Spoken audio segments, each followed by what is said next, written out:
प्रश्नावली 7.1 का 12 सवाल है x की घात 3 प्लस 3x प्लस 4 बटा अंडरूट x, इसका हमें समाकलन ज्ञात करना है। तो x की घात ये रूट है तो इसका मान क्या हो सकता है, x की घात 1/2 लिख सकते हैं। तो ये जो x रूट x है ना, ये इसके ऊपर भी लागू होगा, ये इसके ऊपर भी लागू होगा और ये इसके ऊपर भी लागू होगा। यहाँ प्लस का चिन्ह है, यहाँ प्लस का चिन्ह है, तो इसके 3 पद हो गए, पहला पद, दूसरा पद और ये तीसरा पद। तो हम तीनों पदों का समाकलन ज्ञात करते हैं, इसको अलग अलग लिखते हैं। तो हम ये लिखेंगे बराबर समाकलन का चिन्ह x की घातांक 3 ये 3। जब x की घात ये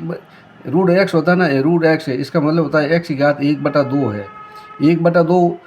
ऊपर जाएगा, ये ऐसा लिख दो, रूट x है, ये रूट x, या ऐसा कर दो x 1/2 कर दो, x/2। यहाँ लगा दो dx प्लस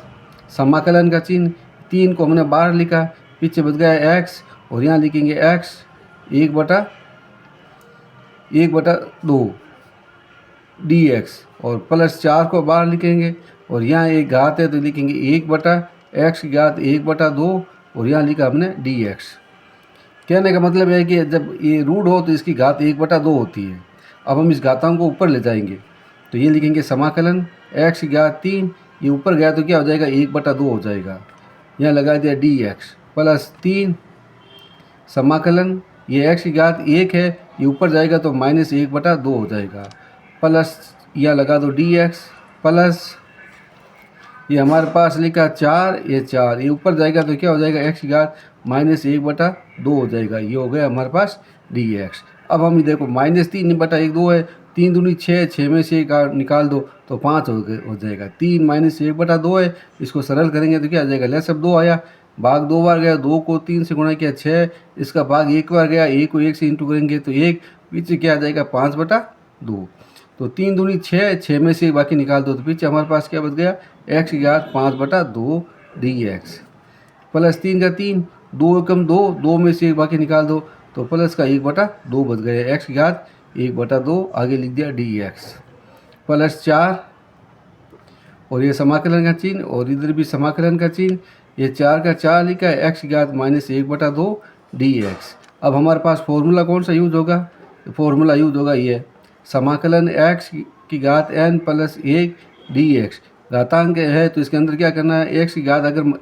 x की घात n है तो इसके अंदर आपको क्या करना है, समाकलन करते समय 1 जोड़ देना है। घातांक के अंदर 1 जोड़ देते हैं और फिर क्या लगा देते हैं c। तो इसी प्रकार से हमारे पास ये करेंगे, x लिखा हमने, इसकी घात 5/2 है, इसके अंदर 1 जोड़ दिया और नीचे भी क्या लिखेंगे 5/2 प्लस 1, ये प्लस लगा दिया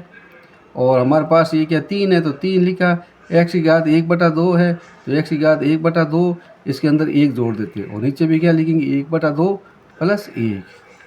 प्लस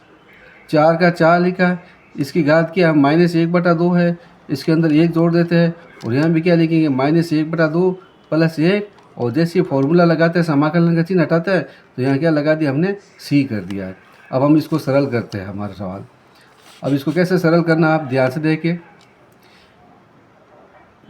5 ये 1 लिखा ना तो 5 और 2 को जोड़ दो कितने हो गए 7, तो x की घात 7/2 और यहाँ भी क्या हो जाएगा